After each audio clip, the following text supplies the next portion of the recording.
Olá pessoal, enquanto vocês veem essas imagens bonitas aqui da Patagônia, um aviso, um esclarecimento sobre essa gravação, aula de número 10, a última aula do curso de Introdução à Engenharia Aeroespacial, e Lady Murphy, houve um problema na transmissão e os primeiros 15 minutos, mais ou menos, foram perdidos.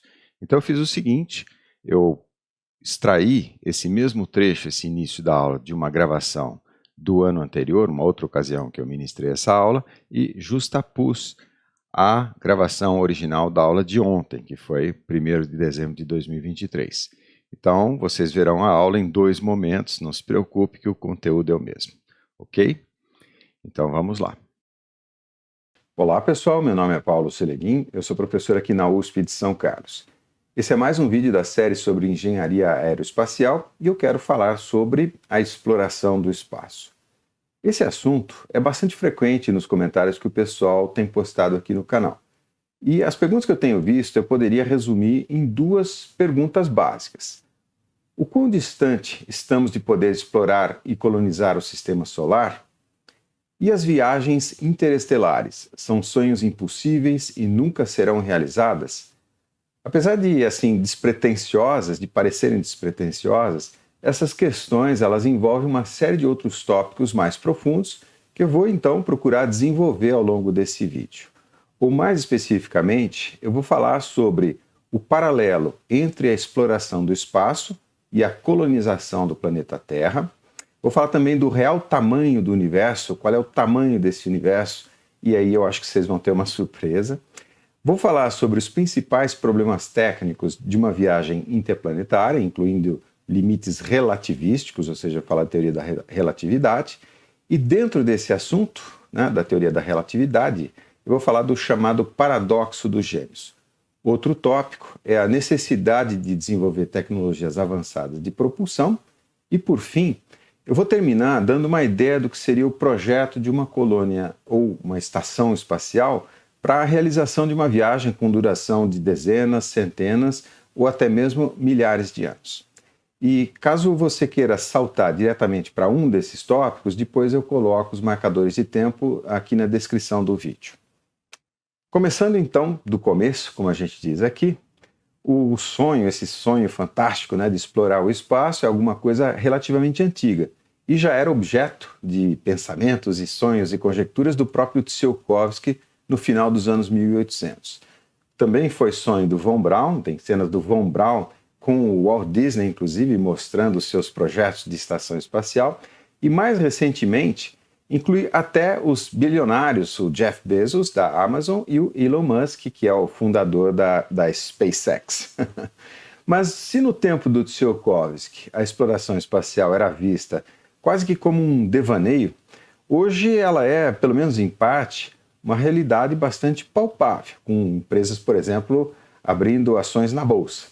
Mas, sobretudo, com a multiplicação dos programas espaciais nacionais, então China, Índia e Israel, por exemplo, têm programas espaciais sérios e com bastante resultados, assim como pelo surgimento de um sem número de empresas privadas dedicadas ao lançamento de satélites. Obviamente, eu estou falando aqui da ULA, a United Launch Alliance, da Lockheed Martin, a Blue Origin da Amazon e da SpaceX, do Elon Musk, mas também empresas menores, essas que eu falei são empresas gigantescas, e há também muitas e muitas empresas menores, como a Rocket Lab, que já tem feito lançamentos orbitais, a Astra, a Virgin Orbit, que lança de um avião, de um 747, e muitas outras.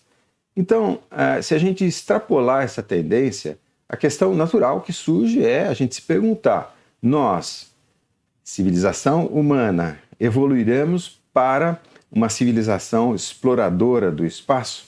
Essa questão é bastante interessante. Mas para entender melhor essa perspectiva, eu proponho que a gente volte no tempo, por exemplo, no tempo das grandes navegações, ali entre 1400 e 1500, em que a humanidade provavelmente se perguntava se a gente seria capaz de atravessar aqueles oceanos e descobrir o que havia depois do horizonte.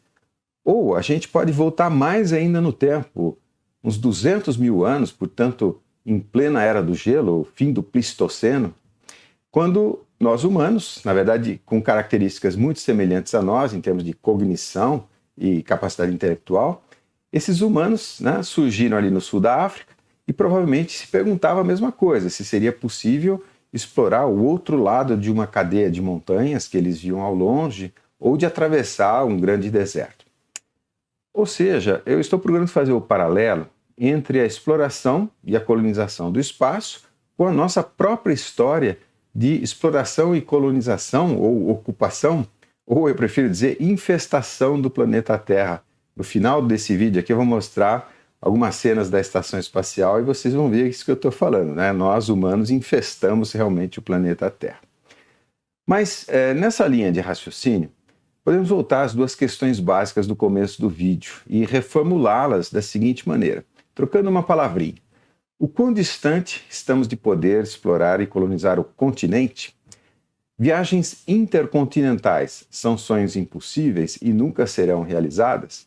Esse paralelo, ele é assim, bastante interessante e vale a pena a gente entrar um pouco mais no detalhe dessa história, principalmente para a gente ter uma ideia das escalas espaciais e de tempo que estão envolvidas aqui. Vamos lá. Os sapiens e o homem de Neandertal, eles são semelhantes a nós, né? Eu peguei esses dois porque eles são muito semelhantes em termos de capacidade cognitiva e intelectual, capacidade de desenvolver uma linguagem sofisticada, por exemplo. Mas essas duas espécies surgiram aí há cerca de 200 mil anos. Nesse período, 200 mil anos atrás, as temperaturas na Terra eram muito mais baixas, tanto que as calotas polares elas alcançavam a região central dos Estados Unidos, no hemisfério norte, e aqui no hemisfério sul, provavelmente chegava ali até o Uruguai. E isso explica, em parte, o nosso confinamento na região sul da África. Ninguém sabe ao certo por quê, o pessoal desconfia de secas periódicas ali que duravam 10, 15 anos, mas há cerca de 100 mil anos nós começamos a ocupar a região norte da África. Então, uma floresta tropical e não o deserto do Saara como a gente conhece hoje. Há 70 mil anos entramos pela Península Arábica e pela Ásia Meridional e alcançamos a Austrália, passando pela Península da Malásia há aproximadamente 50 mil anos. Nessa época, o nível do mar era pelo menos 100 metros mais baixo, de forma que essas ligações, que parecem estranhas, né, nessa época, há 50 mil anos atrás, elas foram feitas por uma ponte seca, na verdade, ligando ali a Ásia e a Oceania. As temperaturas na Terra aumentavam gradativamente com o fim do Pleistoceno e a calota polar retrocedia lentamente. Fomos então capazes de alcançar a Europa e o que é hoje a Nova Zelândia, ali entre 30 e 40 mil anos atrás. O nível do mar continuava a subir com o derretimento gradual das calotas polares, sobretudo com a Antártica e Groenlândia, né? Porque ali tem terra. E aí você tem ali alguns quilômetros de gelo sobre essas massas de terra. Mas o fato é que o Estreito de Bering ainda era ligado por terra, de forma que também fomos capazes de entrar na América do Norte e alcançar a América do Sul há cerca de 12 a 10 mil anos atrás. Há mais ou menos 10 mil anos, com realmente o fim da Era do Gelo, as calotas polares retrocederam ao que estão mais ou menos hoje, né? E a gente entrou num período de grande estabilidade climática. Nessa época de estabilidade climática, as temperaturas pararam de variar tão assim abruptamente, né? A gente aprendeu a domesticar plantas e animais e as primeiras cidades foram criadas, onde a gente passou então a viver como agricultores sedentários. O último continente a ser ocupado foi a Antártica. Ainda hoje ela apresenta condições extremamente inóspitas e separadas também, né? A Antártica é separada por vastos oceanos gelados de difícil navegação. E foi então somente com o desenvolvimento mais recente de navios e técnicas de navegação bem mais avançadas é que foi possível avistar pela primeira vez a Península Antártica em 1820 e, finalmente, alcançamos ali o Polo Sul em 1911 com a expedição do explorador norueguês Roald Amundsen. E isso completou um ciclo de 100 mil anos em que saímos do sul da África e ocupamos, ou como eu digo, né, infestamos todo o planeta Terra. Nossa ocupação do globo demandou centenas de milhares de anos, durante os quais nós desenvolvemos a ciência e a tecnologia que nos permitiu superar as dificuldades do caminho. E esse é o ponto, Que dificuldades são essas? Por exemplo, viver sob temperaturas extremas, navegar por mares gelados, turbulentos, e isso durante meses ou até anos a fio. Outra tecnologia que parece bobinha, né, mas é importante, é como obter e preparar e preservar os alimentos para consumi-los através do caminho. Mas então, o paralelo que eu estou querendo fazer com a exploração espacial é exatamente esse. A gente precisa ainda desenvolver a ciência e a tecnologia que nos permita alcançar e sobreviver no espaço, para empreendermos viagens que, como eu vou mostrar daqui a pouco, podem durar centenas ou mesmo milhares de anos. Eu vou mostrar também nesse vídeo, ou pelo menos vou tentar dar uma ideia geral, dessas dificuldades, são enormes essas dificuldades, e o que a gente vai precisar fazer para superar isso. Ou melhor dizendo, do ponto de vista do nível dessas dificuldades, ainda naquela questão do paralelo, a gente é como os nossos amigos ali, os Sapiens e o Neandertal, quando eles iniciaram a sua jornada de exploração e colonização da Terra. E a primeira noção que eu quero passar para vocês é da escala dessa jornada, rumo ao espaço. Ou mais precisamente, eu quero dar uma ideia das distâncias que teremos que percorrer. Colocado assim em forma de pergunta retórica, eu tenho essa mania de fazer, né? Vocês sabem qual o tamanho do sistema solar? Qual a distância das estrelas mais próximas a nós, onde a gente eventualmente poderia encontrar outros planetas habitáveis? Ou seja, essa imagem é a de que, do ponto de vista da nossa jornada exploratória, demos apenas os primeiros passos, né? E somos como que os homenzinhos das cavernas ali a se perguntar o que tem ali além do sistema solar. E apenas recentemente a gente está tendo uma noção do tamanho do universo. Eu diria que em menos de 100 anos aí essa noção do quão grande é o universo. Mas eu vou mostrar para vocês logo em seguida. Normalmente, quando a gente olha para o céu noturno, a gente vê as estrelas mais próximas e os planetas do nosso sistema solar. Eventualmente, alguns planetas a gente consegue ver. Mas se a gente se fixar num ponto escuro, esse pontinho aqui, por exemplo, e utilizarmos um telescópio ultrassensível, o Hubble, eu vou mostrar fotos do Hubble, mas tem o James Webb, que foi lançado recentemente, para isso, inclusive, né? É possível identificar outros pontos luminosos que, quando a gente analisa no detalhe, a gente identifica que se tratam de galáxias muito distantes, assim, cuja luminosidade é muito fraca para a gente enxergar a olho nu. Essa imagem, essa foto que eu estou mostrando, foi obtida com o Hubble. Aliás, fantástica, procura na internet por Hubble Ultra Deep Field. Aí vocês vão ver várias dessas fotos e realmente revolucionou o entendimento que a gente tem sobre o universo. Mas então, tá claro, né? A gente pode ver milhares de galáxias de várias formas e cores diferentes. Por sinal, as menores e mais avermelhadas, elas estão nessa foto mesmo, né? Elas estão entre os objetos mais distantes observados com o telescópio óptico, e elas provavelmente foram formadas pouco depois do Big Bang, isso pelo tempo que a luz demorou para chegar até nós. E então, possivelmente, elas já estão extintas ou, por exemplo, foram absorvidas por outras galáxias, como é o caso, vocês sabem, a Via Láctea vai se fundir em breve com a galáxia de Andrômeda.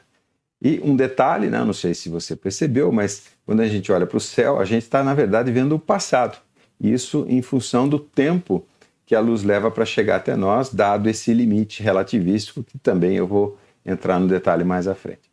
Mas se a gente pegar nessa foto uma dessas galáxias e ampliar bastante, né, dar um zoom ali, a gente vai ver que ela, assim como a nossa, contém um número gigantesco de estrelas. Cada uma delas, cada uma dessas estrelinhas, né, cada um desses pontinhos aqui, pode conter dezenas de planetas, dependendo do tamanho desses planetas, da condição e da composição química desse planeta, das condições de pressão e temperatura, por exemplo. Eles poderiam perfeitamente favorecer o surgimento e sustentar o desenvolvimento de vida então extraterrestre. E um livro muito interessante, que descreve bem melhor do que eu sou capaz de fazer toda essa história, é o Cosmos, do Carl Sagan. Nesse livro, o Sagan ele compila várias estimativas numéricas de vários pesquisadores. Então vamos a ela. O universo observável tem cerca de 2 trilhões de galáxias, né? Trilhão, é até difícil falar, trilhão é 10 elevado a 12, é 1 seguido de 12 zeros. Então, cada uma dessas galáxias, desses 2 trilhões de galáxias, cada uma delas tem aproximadamente 200 bilhões de estrelas, portanto 10 a 11. E totaliza, então, né, contando aqui 10 planetas por estrela, né, alguma coisa como 700 quintilhões de planetas, alguma coisa da ordem de grandeza de 10 a 20. Então, com esses números, né, 700 quintilhões de planetas e usando a equação de Drake, e principalmente os parâmetros da equação de Drake, a gente pode estimar que o universo tem cerca de 40 bilhões de planetas habitáveis, ou seja, se a gente acabar com o planeta Terra, a gente tem 40 bilhões de possibilidades de mudarmos, né, para outro planeta habitável. E tomara que a gente aprenda e não estrague o planeta lá também. Mas são tantos zeros, né, 10 a 12, 10 a 20, que, para dar uma ideia melhor, eu vou ler do próprio Sagan. Ele tem uma frase aqui que eu quero destacar para vocês. Então vamos lá. Um punhado de areia, se a gente pegar um punhado de areia ali na praia, esse punhado de areia tem 10 mil grãos, mais do que o número de estrelas que a gente pode ver a olho nu em uma noite clara. Mas o número de estrelas que podemos ver é apenas uma fração mais ínfima do número de estrelas que existe.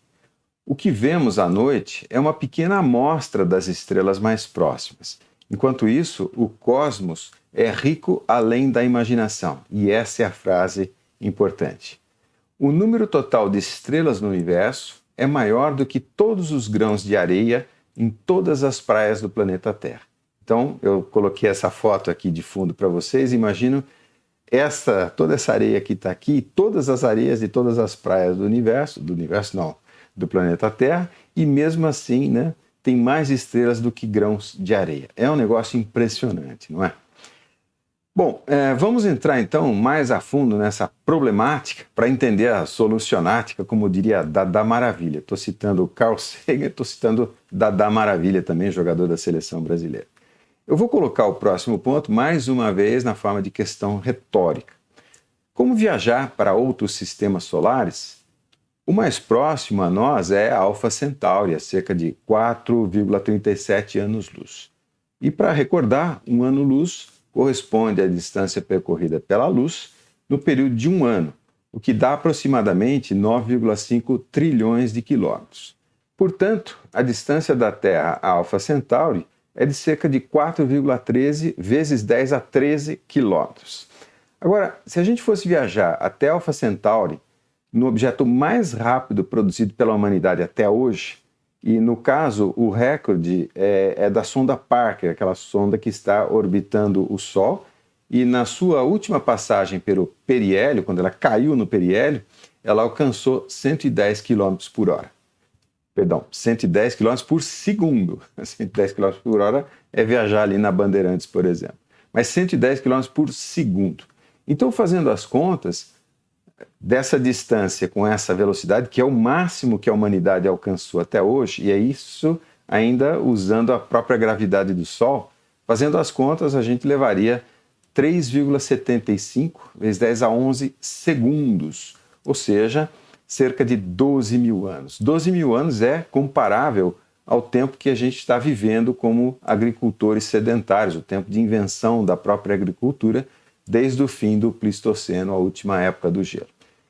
Esse exemplo é interessante para mostrar que, para realizarmos essas viagens interestelares, vai ser necessário duas coisas vão ser necessárias, né? Primeiro, alcançar velocidades ultra elevadas, 110 km por segundo parece muito, mas não é nada, né? É comparável aí às distâncias que a gente tem que alcançar. Mas então essas ultra elevadas, eu quero dizer assim, no sentido de comparáveis à velocidade da luz. E mesmo assim, dado o tamanho do universo, essas viagens vão durar provavelmente dezenas, centenas ou mesmo milhares de anos.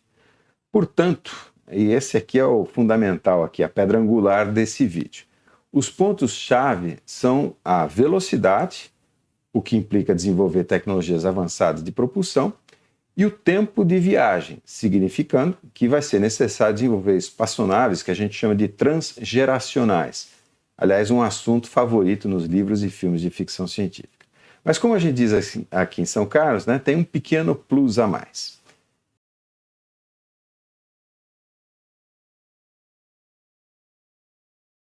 Obrigado. Nossa, hoje eu estou bem atrapalhado mesmo, me desculpe, pessoal. Eu fechei as minhas últimas notas da graduação exatamente hoje, né? Então, é, foi uma loucura. Mas vamos lá, então. Como viajar para outros sistemas solares? Tá? Então, eu tenho que me deslocar. Quando eu estou falando de distâncias dessa ordem, né? Então, tudo é muito mais forte, digamos, nessa questão dos limites relativísticos, né? Então, eu vou falar um pouquinho da... Obrigado, pessoal. Eu aqui estou atrapalhado demais hoje. A teoria da relatividade restrita. Então, alguns conceitos, na verdade, não precisa de nada, é só para eu mostrar um pouco a questão do tamanho do universo e o problema do tempo, né? Então, começa o seguinte: espaço e tempo são direções do espaço-tempo. Quer dizer, espaço-tempo é uma coisa só, né? E, digamos, o espaço seria uma das direções e o tempo seria a outra. Tá? Não é exatamente como um sistema de coordenadas com 4 eixos, porque o tempo, né, você tem a seta do tempo, ou seja, o tempo só corre num sentido. Está ligado ao princípio de aumento da entropia do universo. Quando eu dou aula de termodinâmica, eu comento com os meus alunos, falo, se você conseguir violar a segunda lei da termodinâmica, você consegue construir uma máquina do tempo, porque você consegue inverter a seta do tempo. Tá? Mas então, espaço-tempo é uma coisa só, aí, digamos, espaço e tempo são projeções ou direções específicas no espaço-tempo. E aqui tem o fundamental, na verdade, né? No espaço-tempo, tudo se move à velocidade da luz. Isso é o limite chamado de causalidade. A gente pode reformular essa afirmação dizendo o seguinte: olha, os efeitos sucedem às causas, correto? Quer dizer, você tem uma causa, essa causa vai gerar uma consequência, a consequência é o efeito. E entre a causa e o efeito, né, a ligação entre causa e efeito não é instantânea. Tá? E ela está limitada por essa velocidade aqui, basicamente isso. Ou você pode pensar também que é a velocidade de propagação da informação.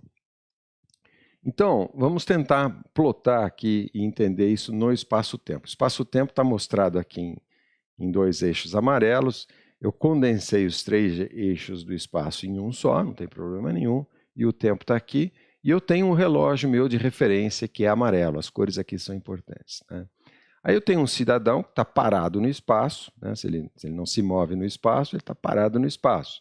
Tá? Então, ele parado no espaço, ele está se deslocando no tempo à velocidade da luz, que eu estou arredondando por 3 vezes 10 a 8 metros por segundo. Ok?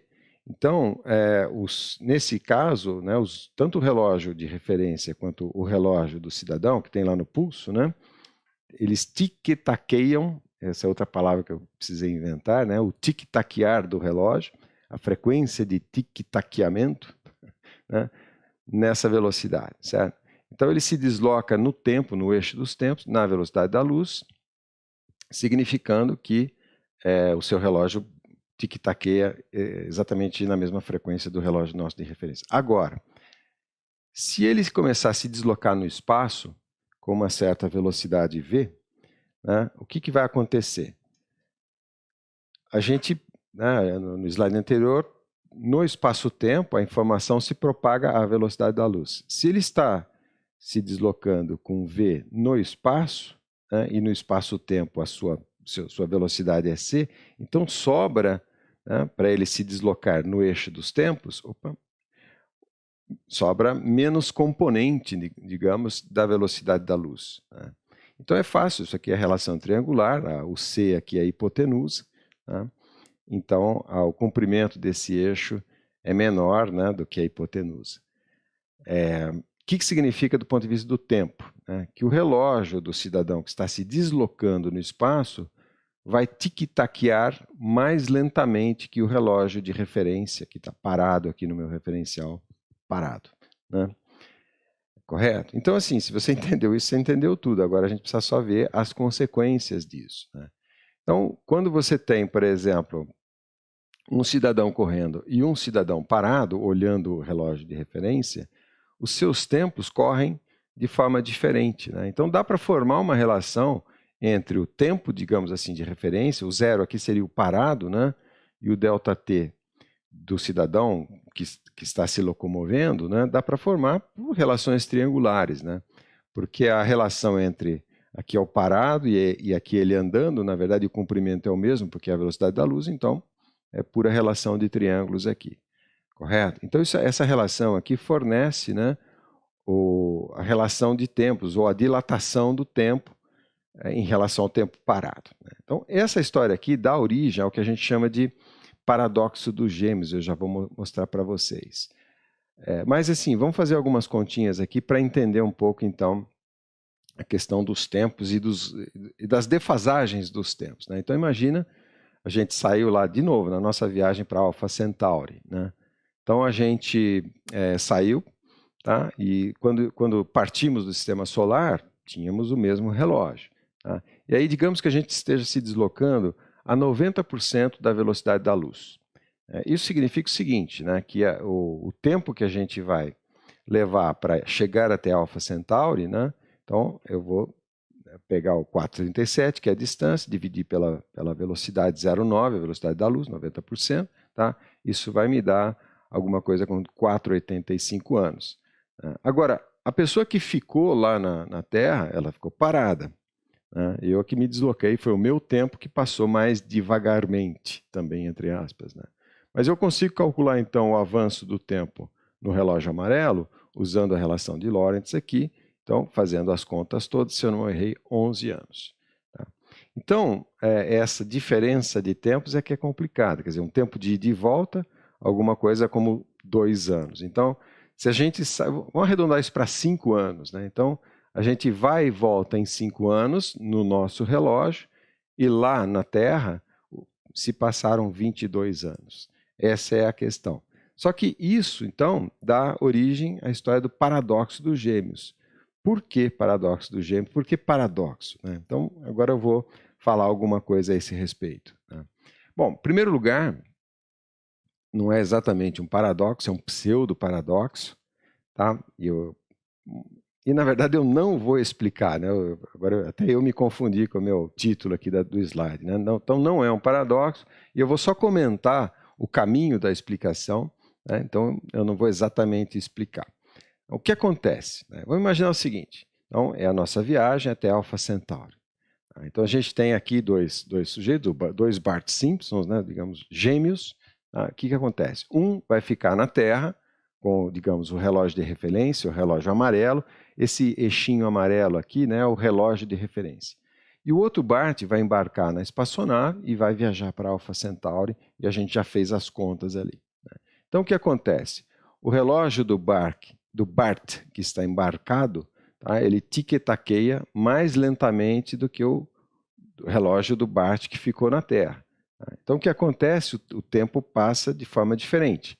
Então o Bart da espaçonave envelhece mais lentamente que o Bart que ficou na Terra. Quando eles voltam, o que acontece?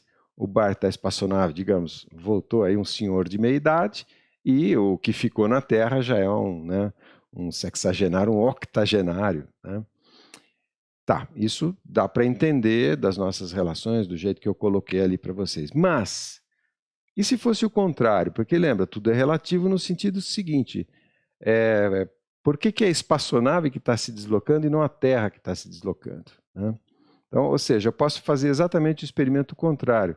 O Bart que está na espaçonave é que tem o relógio de referência, tá? E o Bart que embarca, entre aspas, na Terra é o que viaja, né? Então, se eu fizer essa troca, né, o que vai acontecer, pela lógica ali da formulação que eu fiz, esse relógio aqui é que vai passar mais rápido do que o que está na espaçonave Terra.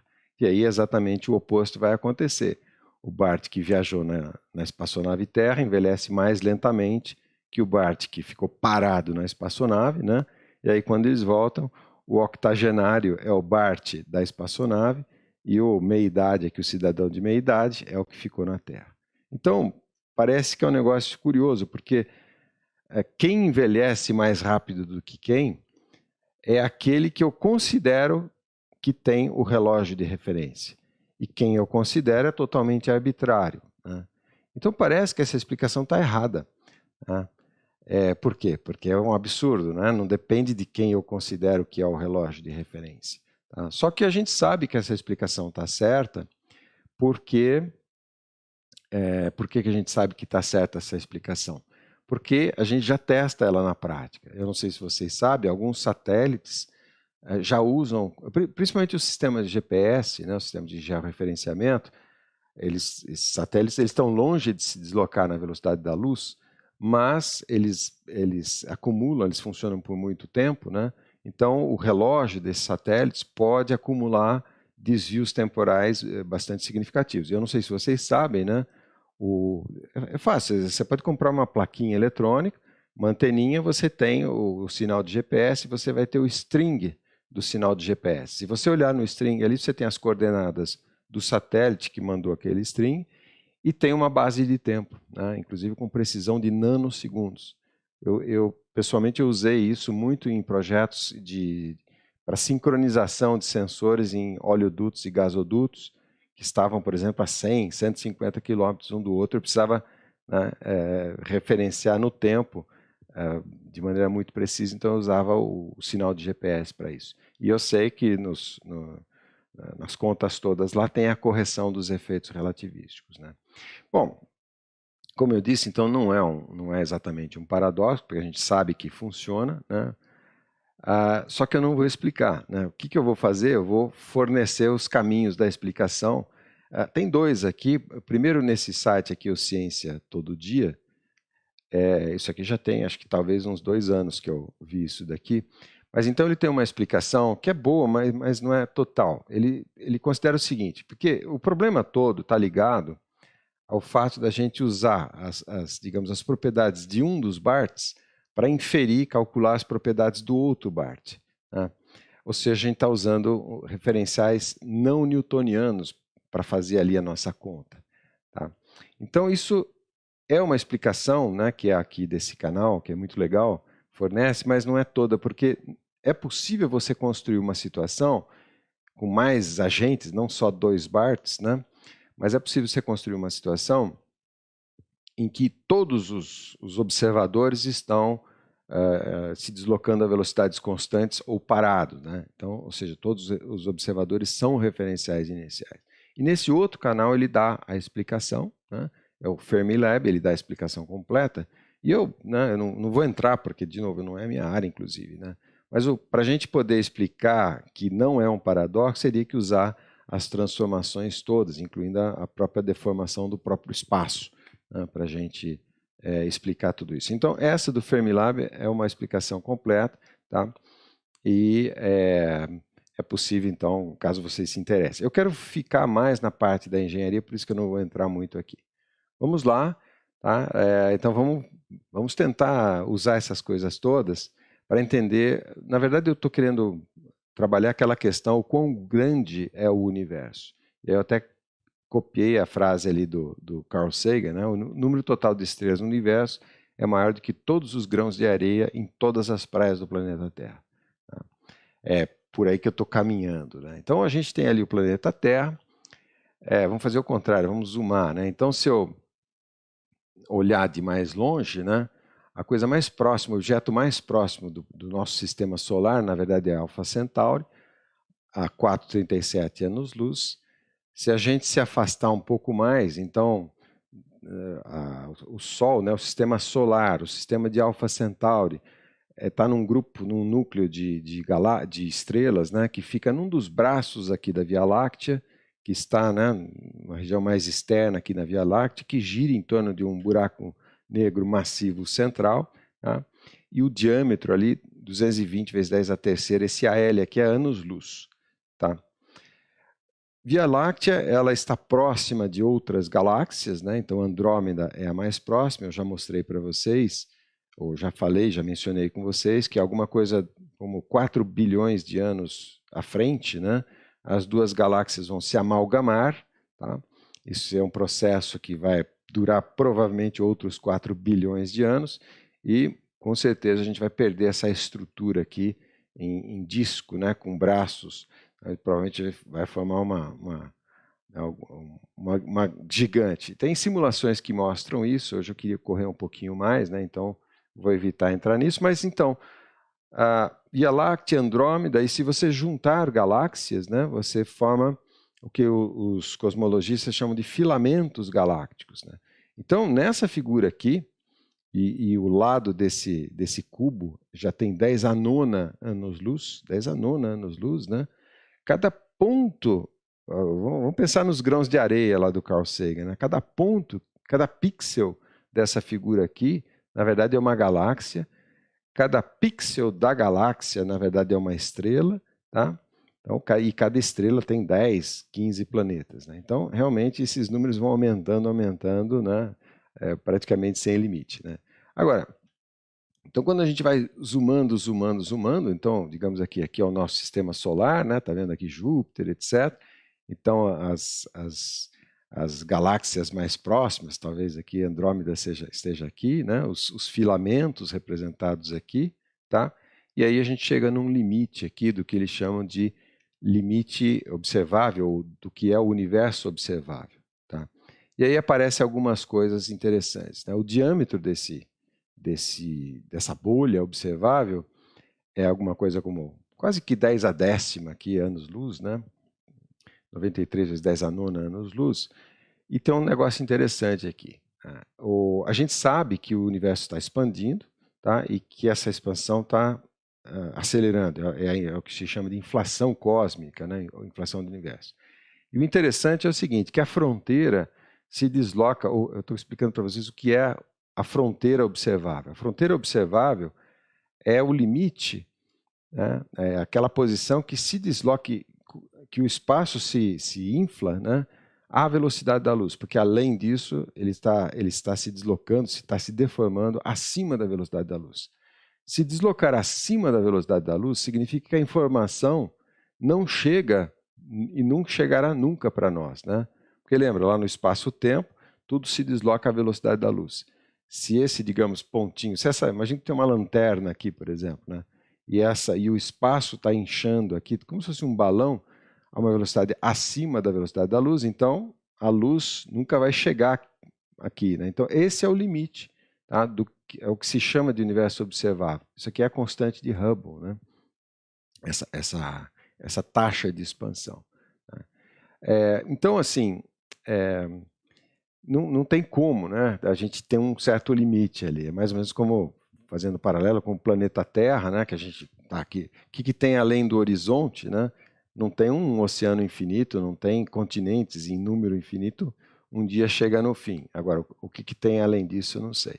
Então, eu vou mostrar para vocês, nos próximos slides, que assim, essas viagens, do ponto de vista da nossa tecnologia hoje, talvez seja até muito mais impossível, né? Pareça muito mais impossível do que parecia cruzar o Oceano Atlântico num barco a remo, por exemplo, né? Ali na época dos navegadores portugueses, né? Então, um ponto importante aqui também é o seguinte: professor, mas você não falou que nada pode ir além da velocidade da luz? E eu acabei de falar que o universo está, né, ou essa região aqui do universo, além do limite observável, está se expandindo além da velocidade da luz.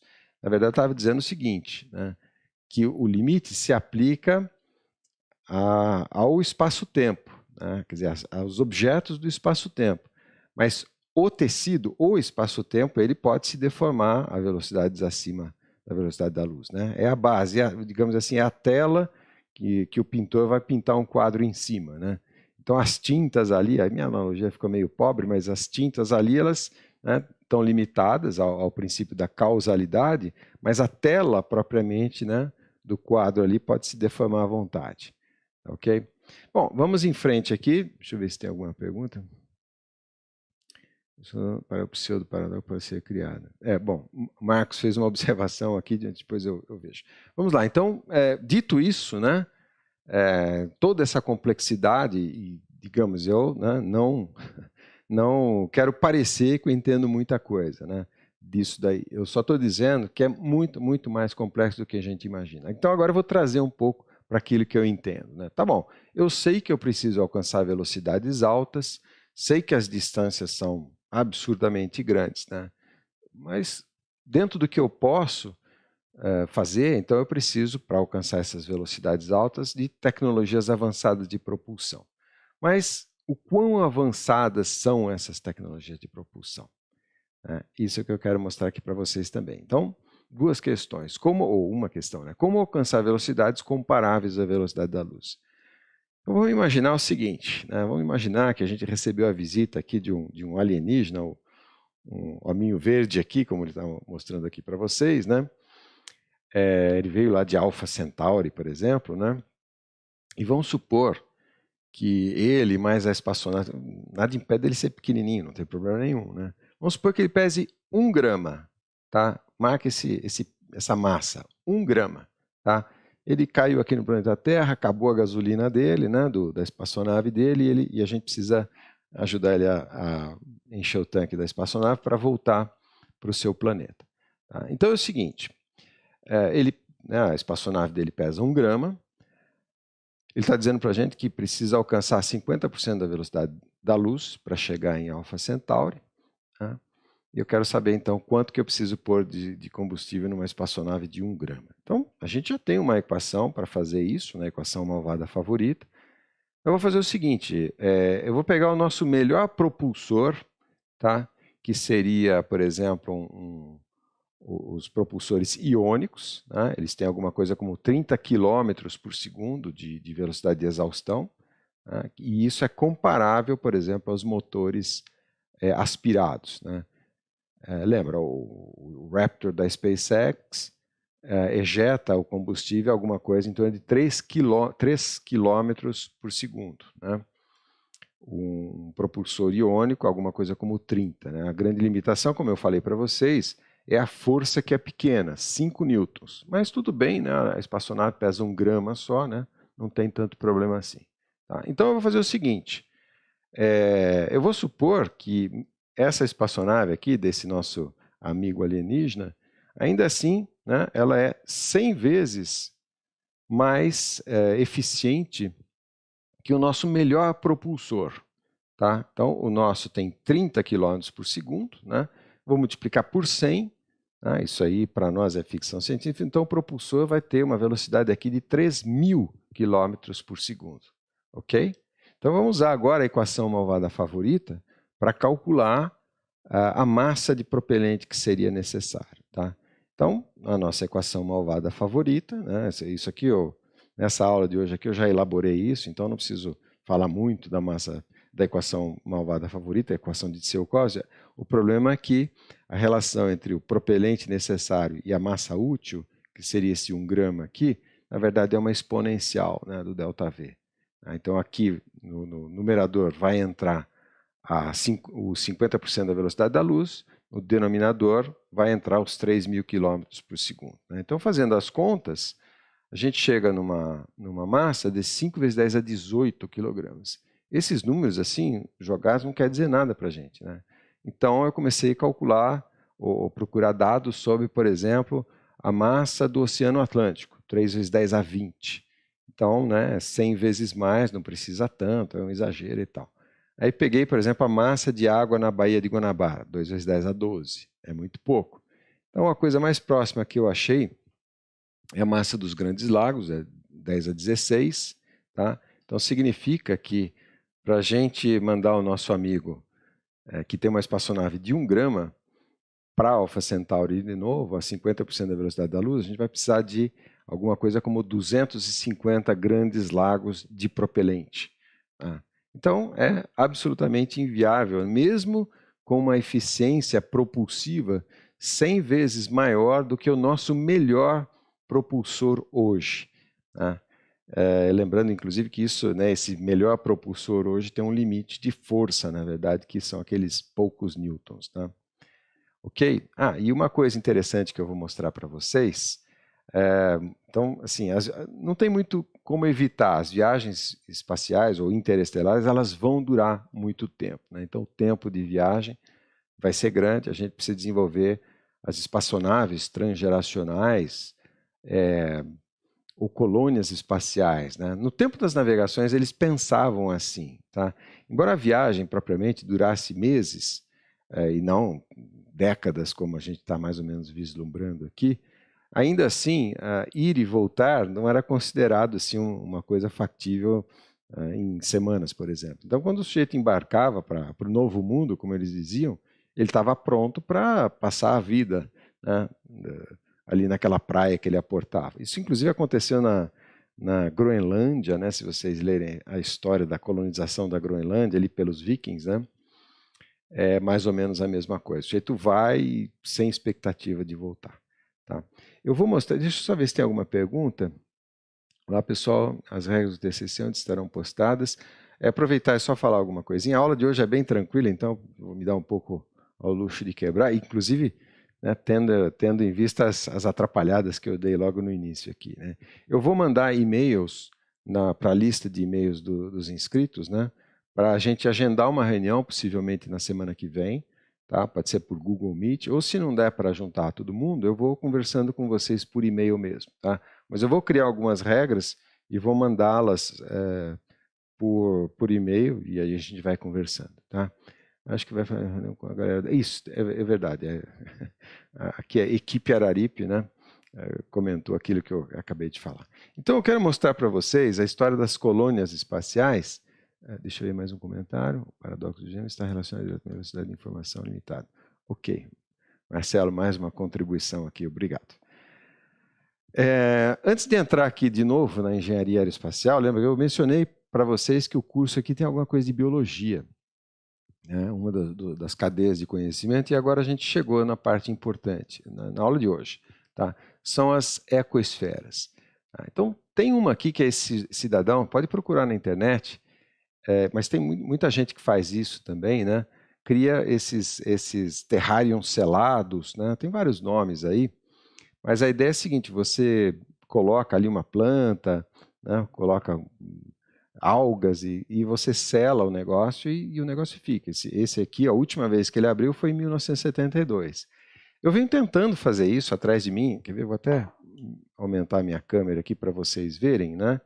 Atrás de mim aqui tem, né, um desses que eu fiz, eu tenho um pequenininho, esse daqui atrás, ele está alguma coisa como uns 2 anos fechados. Cá entre nós, não fala para ninguém, mas os meus terrários selados são uma porcaria. Tá perto desse aqui do David Latimer, né? É uma porcaria, mas eu estou tentando. Esse pequenininho que eu fiz aqui, ele é um pouco mais bem sucedido e já tem uns 10 anos que está selado, né? Também é uma porcaria, porque você vê que tem bactérias e coisas que eu não queria que estivesse aqui, né? Mas dá para ver que tem sucessões de gerações. Por exemplo, recentemente nasceu essas plantinhas aqui, né? Elas, 1 ano atrás não tinha nada aqui, era só alga, esses fungos, esse negócio que estava aqui. Aí nasceu essa plantinha aqui, eu não sei o que é, para dizer a verdade, né? Mas essa é a ideia. E esse aqui tem uns 10 anos que está fechado, né? Eu tenho certeza que está fechado aqui. Então a ideia, né, dessas ecoesferas é muito interessante. A gente que faz isso com água, né, que põe um peixinho, põe um crustáceo ali, o negócio, é muito, muito bacana. E essa é exatamente a ideia das colônias espaciais, ou espaçonaves, né, que tem essa capacidade. Deixa eu voltar ali a minha câmera para o lugar certo, né?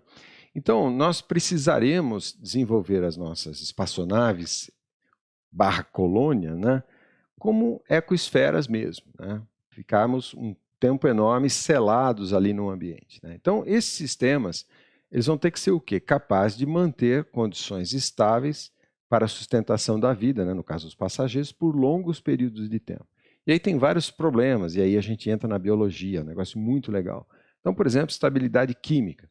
Eu tenho que manter uma certa concentração de O2, H2O, etc. O2 é um negócio complicado, gente. Por quê?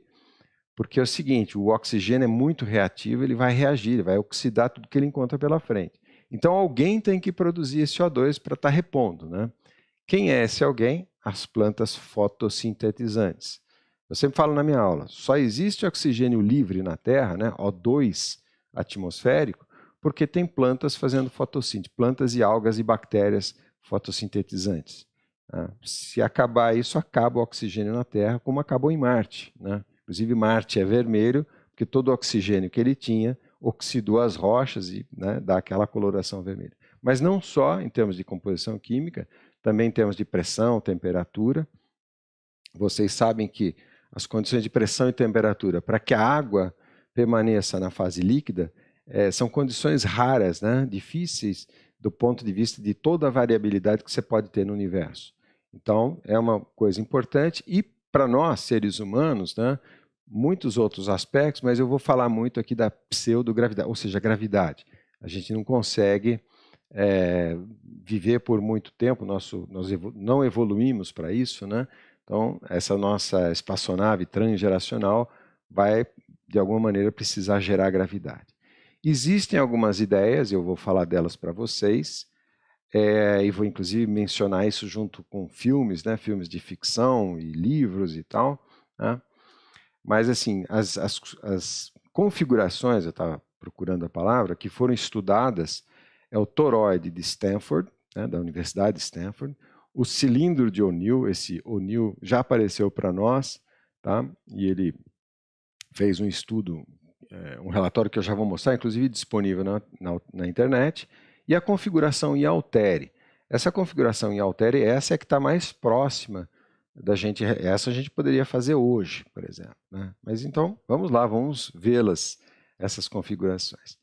Dicas, né? Eu falei que hoje eu vou falar bastante de livros e comentários, né? Então, um filme, melhor dizendo, bastante interessante, que tem esse conceito de ecoesfera, né? Seria esses potinhos aqui, né? É esse filme Silent Running. Isso tem para alugar no YouTube. Esse filme é dos anos 70, alguma coisa assim, né? Então, você tem que dar uma certa indulgência para a qualidade da tecnologia da época, né? Mas é muito legal a ideia, né? Então a ideia é que eles estão transportando o que restou de vegetação no planeta Terra, né? Quer dizer, para poder cultivar isso em algum outro planeta que eles não explicam muito no filme, tá? Eu vou parar por aqui, né? Porque não quero dar spoiler, né, mas assim, nesse filme não fala nada da questão da gravidade, né? É alguma coisa, uma solução mágica aí, mas aí ele fala muito da questão de como manter ali as plantinhas, né? Eles têm uns robozinhos ali que eles são agricultores, eles cuidam das plantas e tal. É bem bacana essa ideia aqui. Cuidado, porque tem um outro filme também, esse tem até aberto no YouTube, chama Silent Run, tá? É um filme da Segunda Guerra, lá com o Clark Gable, do Bigodinho. Ele é filme de submarino e tal, então não tem nada a ver. Silent Run, e o que eu estou indicando é o Silent Running. Em português, o Silent Run tem um nome bem da época mesmo, o Mar é o Nosso Túmulo, né? Um nome meio estranho assim, mas é o Silent Running, tá? Que eu estou sugerindo aqui. Então, história das ecoesferas. O outro filme que eu queria mostrar, esse é bem mais recente, é o Elysium, né? E ele fala do toroide de Stanford. Bom, eu gosto muito desse filme por causa do esmero aqui com a parte de ficção científica. Vou até parar o vídeo. Então, por exemplo, o toroide de Stanford, né? Do jeito que eles fizeram lá é que nem a história que eu contei para vocês. Lembra que o Fritz Lang contratou o Obert como consultor técnico? Então, aqui deve ter contratado algum cientista, algum engenheiro, né, que entende um pouco dessas coisas. Então, por exemplo, essa estação espacial em anel, né, ela tem muitos dos elementos de engenharia que precisa ter mesmo. Né? Então, por exemplo, esses raios aqui, sim, e o fato deles estarem se engordando aqui na base, né, porque justamente para acomodar as tensões. Uma outra coisa, esse anel interno também se pensa em fazer isso, porque se você está num ponto aqui no anel externo, tá, e quer viajar para esse outro ponto aqui, então você teria que supostamente atravessar todo o perímetro aqui, né? Mas não, você pode pegar uma espécie de elevador aqui, aliás, isso seria um elevador espacial, né? Cortar o queijo, como a gente diz aqui, e sair nesse outro elevador. Né? Então tem vários elementos aqui de engenharia que são corretos, e o principal deles, na verdade, é a questão do atracamento. Né? Então, no centro, acho que eu vou parar aqui. e vou mostrando. Aliás, no filme 2001, Uma Odisseia no Espaço, também tem a mesma coisa, né? O centro ele não se move. Claro, isso aqui vocês já entenderam. Isso gira para gerar gravidade por força centrífuga, né? Então, o centro ele só gira, não se move, né? Então, uma espaçonave para atracar, ela alinha o eixo, né, aqui no centro, depois só sincroniza o movimento de giro, aí consegue atracar. Só que a ideia do filme é o seguinte, né? Essa estação aqui é um lugar meio assim, meio paradisíaco, quando o pessoal mais rico vive aqui, né? E os cidadãos que ficaram lá no planeta Terra moram numa realidade totalmente distópica, né? E a história é uma pessoa, né, um grupo lá que vai invadir sua praia, como diria ali o Traje a Rigor, né? Mas então, se o ponto de acesso é o centro, é muito fácil controlar, né? Então aqui tem todos os guardas ali, os policiais para controlar o acesso. Então o invasor, que é o Jason Bourne aqui, o Matt Damon, que é, aliás, o cara que fez o Marciano, muito legal também aquele filme, né? Então, em vez de eles atracarem por aqui, eles tentam invadir direto pela espaçonave, é isso que eu quero mostrar para vocês, pela região habitável, né? Então, quer ver? Eu prometi que ia... Então, tá vendo? Deixa eu ver aqui. Ele pega um foguete lá e tenta ir direto para essa área, tá vendo? Ele vai tentar aproximar por dentro, né? Então ele tenta sincronizar a velocidade, porque esse anel está girando, tá? E aí aqui tem uma outra coisa legal, né? Ele está tentando fazer o sincronismo, né? E acaba se espatifando. Mudei de slide aqui. Peraí, pessoal, acabei mudando de slide.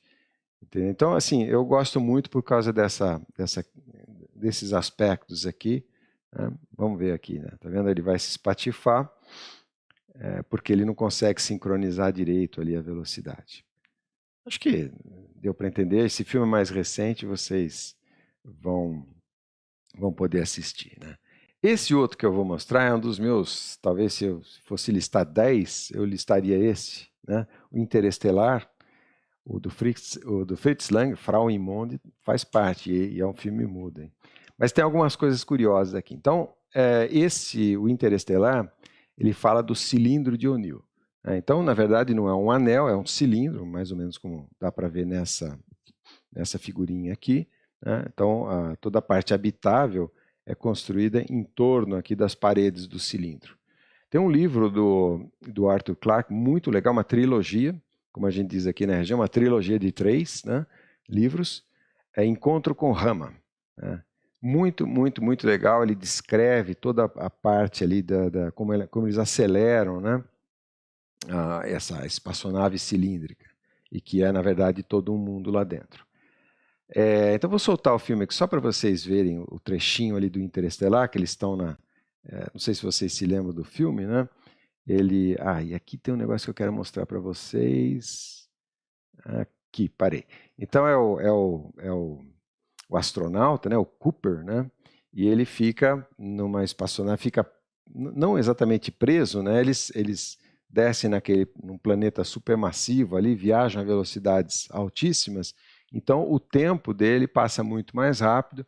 Quando ele volta, inclusive, ele encontra a filha dele está já, né, super idosa, já no fim da vida, tá? Então, como que o Cooper, o astronauta aqui, como que ele ficou preso, né, no tempo, não é numa posição física, mas ele ficou preso no tempo, o tempo não passava para ele do mesmo jeito que passava para o resto. E o nome da espaçonave dele, como é que é? Endurance, né? Aquela espaçonave, não sei se vocês assistiram. E aí eu trago de volta para vocês o livro que eu falei que ia voltar, né? O Endurance, do Shackleton. Eles ficaram alguma coisa como pelo menos um ano presos no gelo, aquele gelo flutuante, né? E o gelo, quando ele se move, ele destroçou completamente o navio do Shackleton. Depois eles precisaram, então, nos barquinhos e tal, e tentar atravessar todo aquele mar de gelo. Eles acabaram parando numa ilha.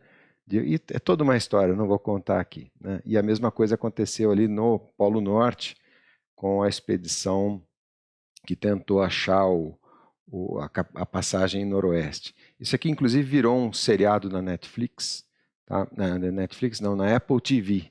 Muito, muito bom, também vale a pena ler. Mas então, né, as coisas estão ligadas.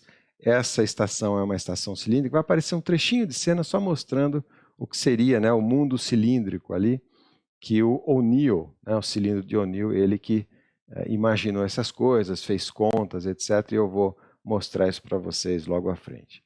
A última configuração que eu queria mostrar, deixa eu só controlar meu tempo, a última configuração que eu queria mostrar é a configuração em Altere. Essa dá para a gente fazer hoje, por exemplo, né? O problema todo é o custo. Quando eu falo que dá para fazer, dá tecnologicamente. A gente tem tecnologia para fazer isso, né? Mas se é viável, se justifica ou não, não sei, né? Então, a ideia é isso mesmo que está aqui nessa animação. Você, por exemplo, você sobe com uma espaçonave ou com duas espaçonaves, amarra as duas através de um cabo, tá? E isso gira, tá? E aí nas extremidades aqui você tem a força centrífuga sendo girada com pseudogravidade. Tem um filme recente, esse é um filme da Netflix, Stowaway, eu não me lembro do nome em português desse filme, mas é exatamente essa configuração. Tem algumas cenas aqui que eles têm que subir por esses cabos, né? Então, quando eles estão no centro aqui, não tem gravidade, na medida que eles vão descendo, eles vão começando a sentir o peso, né? O peso próprio. E, bom, tem alguns erros aí de física, né? Aquela questão de velocidades relativas, etc., né? Então, essa é uma configuração factível hoje, se a gente quiser, por exemplo, ficar mais tempo. Agora, é interessante, a última vez que eu dei esse curso, né, aí não de forma online, alguém fez uma pergunta, porque a gente tem estação espacial, os astronautas ficam alguma coisa assim como um ano, né, um pouco mais de um ano, por que não se preocupou em fazer uma estação espacial que tivesse a gravidade artificial? Aí depois eu fui atrás, sabe por quê? É o seguinte, na verdade, um dos principais estudos que estão sendo feitos na estação espacial, agora na Tiangong também, né, na chinesa, é exatamente os efeitos da ausência de gravidade no organismo, né? Então, assim, é isso mesmo, os astronautas são cobaias e ficam lá e, né, fazem exercício e tentam fazer estudos ali, ou participarem desses estudos de fisiologia do corpo humano na ausência de gravidade. Eu vou falar um pouco disso agora mais para o fim da aula, né? Então é só por isso que não tem estações com pseudogravidade, né? Porque uma das coisas que eles têm que fazer lá é justamente estudar os efeitos da ausência de gravidade. Mas vamos lá, então, quais são esses efeitos? A gente conhece alguns, tá? Um deles é a redistribuição dos fluidos corporais. Aqui tem uma foto, procura, acho que eu deixei aqui um link. Esse é o Chris Hadley. Ele tem uns vídeos muito legais demonstrando como é que funciona ali o ambiente sem gravidade. Ele tem uma toalha, por exemplo, que ele molha a toalha, depois ele dá uma torcida na toalha e a água sai, mas ela fica toda grudada ali em torno. É muito legal escovar os dentes, essas coisas assim meio curiosas, né? Mas essa foto eu coloquei aqui, inclusive esse daqui é uma que ele faz um clipe, ele canta aquela música do David Bowie lá, o Major Tom. Acho que é isso, Major Tom, né? E acho que esse é o link que eu pus. Eu gostei dessa foto pelo seguinte, dá para ver perfeitamente que o rosto dele está bem inchado, né? Inclusive aqui as veias saltadas, e tem a foto dele aqui na Terra, né? E ele tem inclusive um canal no YouTube, ele também dá aulas aqui sobre coisas de engenharia aeroespacial, né? Então dá para ver essa questão da redistribuição dos fluidos corporais, né? Outra coisa que se sabe é perda muscular, perda óssea. Recentemente saiu um artigo na Nature, inclusive, falando de hemólise. Hemólise é a lise, né? Quer dizer, a quebra das células vermelhas do nosso sangue. Então é como se a gente adquirisse uma espécie de leucemia espacial, né? Isso é um dos problemas que acontece, né? Então, como eu estava dizendo para vocês, eles querem justamente estudar essas coisas. Então, isso aqui mais na parte, assim, digamos, mais séria, né? Mas tem outros aspectos que tiram a funcionalidade da pessoa, né? Então, por exemplo, uma delas é a perda do sentido da percepção de movimento. Isso eu vou explicar bastante daqui a pouquinho, né? Você não sabe, você não sente mais peso, você não sente mais resistência ao movimento, tá? Então você não sabe direito onde é que está o seu corpo sem utilizar a visão. Quer dizer, todo mundo é capaz de ficar parado em pé, né? Parado em pé, de olhos fechados, né? Acho que ninguém tem problema, ou espero que não tenha problema. Quando eu estou muito cansado, eu tenho problema, né? Mas parado em pé, fecha os olhos, você consegue. Agora, no espaço, não. Se você fechar os olhos, você vai, né? Daqui a pouco você não sabe onde você está. Isso tem um nome técnico, né? Propriocepção ou sinestesia. Sinestesia, inclusive, tem outro significado para outras coisas, e isso eu vou explicar para vocês. É um negócio curioso. Eu vou até tentar fazer aqui uma demonstração. Quando a gente levanta o braço, né, seu corpo, seu cérebro, ele está treinado para se contrapor às resistências, né? A gravidade puxando meu braço para baixo, etc. Se você está numa estação com gravidade artificial, depende de como é gerada essa gravidade artificial, na verdade, quando você levantar o braço, vai aparecer uma força empurrando o braço para o lado, tá? E é um negócio estranho, a gente não está acostumado com isso, né? Então você não vai conseguir levantar o braço, tá? Então são coisas assim, sinestesia nesse sentido que eu estou falando aqui. Eu vou mostrar vídeos, inclusive, para vocês, tá? O nome da música eu lembrei, Space Oddity, tá? do David Bowie. Vamos lá. Então, mais um quiz. Por que é necessário gerar gravidade artificial numa estação espacial? Para economizar energia, para manter a órbita estável em torno do planeta, para compensar a contração do espaço, para compensar a dilatação do tempo, para mitigar perdas musculares e ósseas e outros efeitos fisiológicos adversos. Vamos ver, enquanto vocês respondem, eu dou uma olhada. Os ossos ficam bem danificados sem a gravidade, o cara fica bem fraco. Isso aqui, o pessoal que estou lendo aqui, o pessoal da equipe do Araripe, de fato você vê os russos, principalmente, quando desembarcam ali da Soyuz, o pessoal já pega eles numa espécie de cadeira de rodas, porque os caras não conseguem nem andar, né, depois de muito tempo no espaço.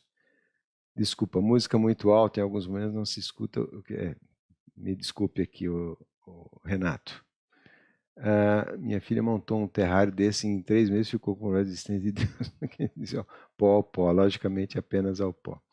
Então é muito legal esse negócio dos terrários, né? Vale a pena. E é boa ideia, viu? Isso aí que para a gente educar, né, as crianças e ensinar esse tipo de conceito é bacana, né? Ultravioleta, raios cósmicos, sim, o Marcelo lembrando aqui a questão da radiação, isso é muito interessante, porque quando nessas estações em órbita da Terra, a gente está... Aliás, obrigado pela lembrança aqui da radiação. Isso é um negócio que eu não pus na aula aqui, agora estou pensando, é importante. Porque quando a gente está no campo magnético terrestre, o próprio campo, né, nos blinda aí do vento solar. Então, a ideia para essas aeronaves interestelares é gerar um campo magnético artificial, né, para poder se blindar dessas radiações que podem ser muito, muito, muito nocivas aí aos organismos, né? Porque elas destroem principalmente o DNA. Vamos lá, acho que deu tempo de vocês responderem. Tá? Agora sim, eu vou falar aqui do cilindro de O'Neill. Eu vou mostrar já o relatório que o O'Neill publicou, né, um relatório encomendado. Ele coordenou um estudo encomendado pela NASA, e esse estudo depois virou um documentário, e eu estou colocando aqui o documentário da High Frontier, tá? Que fala a história do O'Neill, né? Mas uma das coisas que ele fala muito no relatório é justamente do canhão espacial, né? Não para ser construído na Terra, mas, por exemplo, para ser construído na Lua ou em algum outro planeta sem atmosfera, porque essa é uma tecnologia bastante interessante e que permite alcançar, vou até voltar ali, né? Bom, deixa passar os cilindros ali, né? O cilindro de O'Neill, mas essa história do canhão espacial permite alcançar velocidades muito, muito altas, e aí a gente não está limitado, né, à equação de Tsiolkovsky, porque a força propulsiva não é gerada pela ejeção de propelente, né? Então aqui, se vocês veem os cilindros de O'Neill, dá para ver uns espelhos ali do lado, deixa eu até mostrar para vocês, porque tudo isso tem um relatório lá, né? Então tem uns espelhos laterais, e o objetivo é concentrar a luz para dentro do cilindro ali, né? É muito bacana, viu? Eu vou mostrar já o relatório deles para vocês, e é muito bacana ler e tal, tem várias dessas ideias e alguns cálculos, né, claro, tudo infactível do ponto de vista tecnológico também, mas imagina os materiais para poder construir isso, né, para ter a resistência estrutural necessária, né, da High Frontier. Bom, esse é o relatório, esse é o Neil, aliás, eu adoro o cabelo dele, né? Eu juro que eu não... Bom, deixa essa outra conversa aí, só de cabelo, né? Mas é o relatório dele, se vocês procurarem na internet, vocês vão achar. Space Settlements, a Design Study, que é editado pelo O'Neill, né? E tem muita coisa legal lá. E uma delas, que eu escolhi uma, né? Pincei uma para tratar aqui no finzinho da aula, eu tenho mais meia hora mais ou menos, é justamente essa figura aqui, que é o que a gente chama de envelope de projeto. Tá? Envelope de projeto de uma estação tipo cilindro ou anel, aí é indiferente, porque a geração da pseudogravidade é por rotação nesses dois casos. Bom, o Altair também, né? É que o Altair você não tem exatamente como se deslocar muito, né, dentro da cápsula ali que forma o Altair, né? Mas então eu quero explicar para vocês a montagem desse gráfico aqui. Não estou muito preocupado em explicar ele agora, né? Mas a gente vai fazer isso nos últimos slides nossos. A gente vai montar um gráfico desse tipo aqui. Claro, com menos critérios aqui do que eles põem no relatório dele, mas é mais para vocês entenderem o espírito da coisa. Se interessar, isso também é uma sugestão de TCC, tá? Projetar uma estação espacial, projetar uma estação tipo Altair, por exemplo. Quer dizer, quando eu falo projetar, não é projetar, é o projeto conceitual, quer dizer, você não vai descer a detalhes, tipo, ou dimensionar o cabo, por exemplo, né? Mas vamos lá. Então, a parte um pouco nerd aqui da aula, né, eu vou precisar de algumas equações, mas todas elas a gente já viu. Tá? É que eu quero explicar para vocês a questão da geração da gravidade artificial, da pseudogravidade, e os efeitos adversos que ela causa, seja fisiológicos, ou seja aquela questão da sinestesia. Então, por exemplo, imagina o seguinte, a gente tem lá o nosso astronauta numa estação espacial, e eu vou usar dois sistemas de eixo, né? Um inercial, que seria esse eixo XY aqui em cinza, né? E um eixo rodando junto com a estação espacial, que são os vermelhos, tá vendo? O X vermelho e o Y vermelho. Vou até acho que voltar aqui, né? Então o índice I é porque é o meu sistema inercial e o R porque é o meu sistema que está rodando ali na estação. O vetor rotação, ele aponta para fora do slide, né? Então, eu não consigo desenhar em 3D, né? Então, vai aparecer alguns vetores tridimensionais, então eu estou usando aqui, tentando fazer uma perspectiva isométrica aqui com vocês. Tá? Bom, nós vimos essa equação, se eu quiser calcular a aceleração, né, eu tenho que derivar a posição. Aqui é uma derivada segunda, na verdade. Bom, tudo bem. Aqui é o... Vamos começar de novo. Para calcular a aceleração, tem que derivar duas vezes no tempo. Né? Para derivar duas vezes no tempo, num referencial não inercial, nós vimos isso, é o teorema do transporte. Né? Então, a gente faz a derivada, então deriva, né? Derivada de dr no referencial acelerado, né? Rotacional, é a velocidade relativa. Né? Então, esse VR aqui é a velocidade com que o objeto, o Homer aqui, né? Se desloca em relação aos eixos vermelhos. Se ele não se desloca em relação aos eixos vermelhos, ele está parado em relação. Então, esse VR é zero, nessa condição que eu estou demonstrando para vocês. Só que a gente sabe que ele se desloca, né? Então, se desloca em relação ao referencial inercial. Então, essa parcela de deslocamento vai aparecer nessa segunda parcela do teorema do transporte, que é a posição, né, o vetor ali, vezes a velocidade de rotação de um referencial em relação ao outro. Tá? Então, essa é a derivada da primeira. Se eu quiser a derivada da segunda, né, eu tenho ela aqui embaixo feita e aparecem vários termos. Tá? Uma observação, quando a gente faz produto vetorial, né, a gente usa... Bom, tem várias regrinhas da mão direita, da mão esquerda, e eu coloquei uma aqui que eu vou explicar rapidamente. Eu uso duas, né, ou que usa os dedos assim, ou que usa a palma da mão. Tá? Depende um pouco do gosto de freguês. Deixa eu pegar um vetor, né? Essa regra da palma da mão, você faz o seguinte. Então, vamos calcular esse produto aqui. Ômega vetor R. Então, você põe, que aqui a orientação não vai dar muito certo, mas você põe o vetor ômega na palma da sua mão, né? E aí você vai fechar a mão na direção do vetor R, né? Então, aqui, para mim, né, o vetor aponta para fora da tela, né, e o vetor R eu tenho que fechar para cima. E o dedão, né, o polegar, vulgo dedão, é que indica a direção do produto vetorial, né? Essa é uma das regras. Tá? Então, vamos lá. Eu vou voltar nela, inclusive a outra, e explico também, né? Mas o que a gente tem quando a gente faz essa derivada? Nós fizemos isso já quando desenvolvemos um modelo quase terrabolista. Tá?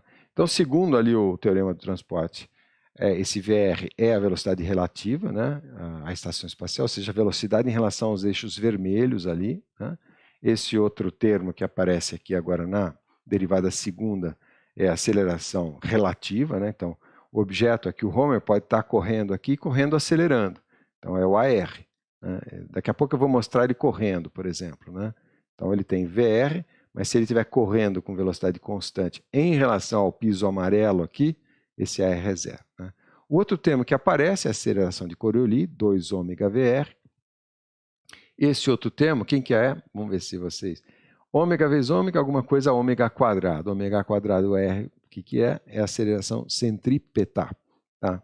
Então, ela é para dentro aqui e dá para ver isso se a gente fizer ali a regra da mão direita. Né? Então, ômega, o primeiro ômega R dá aqui, que a gente tinha feito, né? Então o terceiro vai dar, o terceiro produto ali, ou o segundo produto, na verdade, vetorial, vai dar para cima aqui. Então ele aponta para cima. Tá? E esse termo aqui, é uma aceleração angular, a gente chama de aceleração de Euler. Ela só aparece quando o ômega está variando. Né? Quer dizer, se você está acelerando a velocidade de rotação ou desacelerando. Né? Então a aceleração de Euler aparece aqui. Tudo isso a gente já viu, então não é muito complicado nessa altura do campeonato. Né? Então vamos lá, agora vamos fazer os meus experimentos. Né? O Homer ali, ele está se deslocando, do ponto de vista do Homer, é o universo que está girando e não ele que está girando. Né? Então, quando ele vai escrever a equação, ele escreve aqui, ó, né? Olha, eu, Homer, estou parado, então minha aceleração é zero. Tá? Então ele coloca todos esses termos aqui que ele acha que tem, só que, né, ele ainda assim sente forças. Né? Então a única forma de zerar aqui é colocar, adicionar na equação de acelerações uma aceleração fictícia, tá? Para poder cancelar. E essa aceleração fictícia vai ser justamente o que? Vai ser exatamente o oposto, né, da aceleração centrípeta. Né? Então, para poder zerar, com um sinal igual e contrário. Então, assim, a rigor, a aceleração centrífuga não existe. É um truque, né? Uma coisa que a gente tem que fazer para a equação dar certo. E a gente tem que fazer para a equação dar certo, por quê? Porque a gente não sabe, né, que a gente supostamente não sabe que a gente está girando. Por isso que às vezes eu usava a Laika e não o Homer Simpson. Né? Se bem que o Homer Simpson não está muito longe, não. Né? Tá? Então, assim, elas existem, né? Quer dizer, essa daqui existe, né? E a centrífuga ela não existe, é só porque a gente comete o erro básico, o erro canônico, né? De escrever as equações num referencial não inercial. Tá? Bom, então vamos lá, vamos fazer algumas análises, porque assim, o problema todo dos efeitos espúrios, né, eles são gerados por causa desses outros termos aqui que podem não ser nulos. Né? Se o Homer ficar paradinho na estação espacial, a estação está girando, tudo bem, vai aparecer para ele, né, do ponto de vista dele, uma aceleração que vai ser uma pseudogravidade, que é ômega quadrado R. Ok? Agora, então assim, não sei se vocês me entenderam, vou até riscar aqui. Né? Se ele está parado, não tem aceleração, então não tem. Se ele está parado, não tem nem aceleração nem VR, tá? A rotação é constante, então não tem esse termo. Então só tem, né, o ômega quadrado R. Então ele só vai sentir o que seria a pseudogravidade. Então tudo funciona muito bem. Agora, vou até apagar aqui. Se ele se desloca na estação espacial, se está variando a velocidade, se está acelerando, então começam a aparecer termos que são meio complicados. Vamos ver quais termos são esses e os efeitos que eles provocam. Né? Então, ou seja, se eles não forem nulos, né, se um deles ou vários deles não forem nulos, desses termos aqui, vão aparecer outras acelerações aqui e o cérebro, né, do astronauta vai ter que lidar com isso, né? Então vamos ver que termos são esses. O primeiro deles, o pessoal chama de marés de gravidade, tem um outro nome, mas na verdade são gradientes de gravidade. Tá? Quer ver? Para a gente entender. Vamos supor o seguinte, vamos supor que a gente construa uma estação que o diâmetro, né, o raio, é proporcional, é da ordem de grandeza, digamos, do tamanho da pessoa, do astronauta. Né? Então, R aproximadamente igual a H. H seria a altura do Homer Simpson. Né? Então, o que acontece aqui? Na medida em que ele gira, tudo bem, né? Você calcula ali a rotação e tal para dar exatamente um G, né? Só que a cabeça dele, né, está num raio de giro aqui que é zero praticamente, ou zero, né, virtualmente. Então a cabeça dele está a zero de gravidade e os pés está experimentando um G. O que acontece? Você tem a tendência de acúmulo dos fluidos nas partes mais baixas, a não ser que ele fique de ponta cabeça, né? Mas esse é um problema fisiológico sério, né? Então, o pessoal fez experimentos, se fez muitos experimentos aqui na Terra. Eu vou mostrar daqui a pouquinho um vídeo, né? Os americanos tinham uma instalação que reproduz esse efeito em terra. Eu só tenho coisas escritas a respeito desses estudos fisiológicos que os americanos fizeram. Vídeo mesmo eu achei um dos soviéticos. Tá? Então eu vou mostrar isso daqui a pouco. Então o pessoal fazia experimento com esses astronautas, né? Centrifugando eles em várias rotações e tal, e eles descobriram algumas coisas importantes aqui que eu vou mostrar para vocês. Vamos imaginar um raio de 10 metros aqui, tá? Porque realmente, né, da própria altura do astronauta não faz muito sentido. Então aqui a gente faz um cálculo, se o raio é 10 metros e eu quero 1G, então eu ponho 9,8 dividido por 10, né, dá mais ou menos 1 radiano por segundo, até curioso, né? E o que é mais ou menos 10 rotações por minuto. Tá? Quando eu faço isso, então o pé do Homer Simpson está experimentando 9,8 metros por segundo, tá? E a cabeça dele, né, eu tenho que descontar a altura dele. Eu fiz a conta com 1,70 m, não sei quanto de altura tem o Homer Simpson, mas a aceleração gravitacional, pseudogravitacional na cabeça dele, em torno de 8,3 metros por segundo ao quadrado. Tá? E esses estudos fisiológicos mostraram que o pessoal aguenta bem alguma coisa como 10% de gradiente de gravidade. Né? O nome que eu prefiro é gradiente, porque é um gradiente mesmo. Né? Mas vocês vão ver nas referências, o pessoal chama de marés gravitacionais, tem um outro nome que me fugiu aqui. Tá? Mas é isso. Né? Então, um dos nossos limites lá no envelope de projeto vai ser né, esse limite, porque eu vou tentar construir a menor estação espacial possível, por questões de custo, etc. Né? Mas quanto menor ela fica, maior essa diferença aqui, né? Entre os pés e a cabeça do astronauta. Então esse é um dos primeiros problemas que vai gerar um dos limitantes do nosso projeto lá. Bom, um outro, e esse tem a ver com a sinestesia, aquela história do movimento do braço que eu estava fazendo com vocês, né? É a questão de Coriolis. Vamos fazer uma experiência aqui primeiro, porque isso não tem tanto a ver com... isso acontece quando os objetos se movimentam uns em relação aos outros dentro da estação espacial. Tá? Vou mostrar um vídeo, tem um astronauta, uma cobaia, vamos falar assim, soviética, lançando flechas dentro do experimento lá, e a flecha, em vez de reto, ela faz curvas. Né? Mas é exatamente isso que eu vou explicar para vocês, né? Aqui com uma bolinha de tênis. Então, o que o cérebro da gente pensa quando você joga uma bolinha para cima, uma bolinha de tênis, como está aqui? Né? Então, o nosso cérebro espera, foi treinado a vida inteira, né, que aconteça o seguinte: você joga, ela sobe, ela para, inverte o movimento e, como a gente diz aqui, cai para baixo. Tá? O nosso cérebro espera isso. Agora, vamos fazer a mesma coisa numa estação espacial em movimento, né? Numa colônia aqui, tipo cilindro, tipo disco, né? O que acontece se ele jogar a bolinha? Então, nessa rotação aqui, tanto o Homer quanto a bolinha têm velocidade tangencial aqui, né? Então, quando ele joga a bolinha, na verdade, o que acontece esses vetores se somam, quer dizer, o Homer Simpson continua na velocidade que ele tinha, velocidade tangencial aqui, a velocidade de giro cativo, né, essa expressão que a gente tem, tá? Só que a bolinha tem uma componente de velocidade para cima. Então, a bolinha ela vai seguir uma trajetória definida por essa velocidade aqui do vetor azul, né, que é a composição do amarelo e do vermelho. Então, o movimento relativo dos dois vai ser um negócio esquisito, né? O Homer Simpson joga a bolinha na frente, né, como está desenhado aqui, e ela sobe e vai parar atrás dele, né? Então, esse é o problema, quer dizer, ele joga a bolinha para cima, existe uma aceleração, quer dizer, não é que existe, né? É que essa aceleração também é fictícia, né?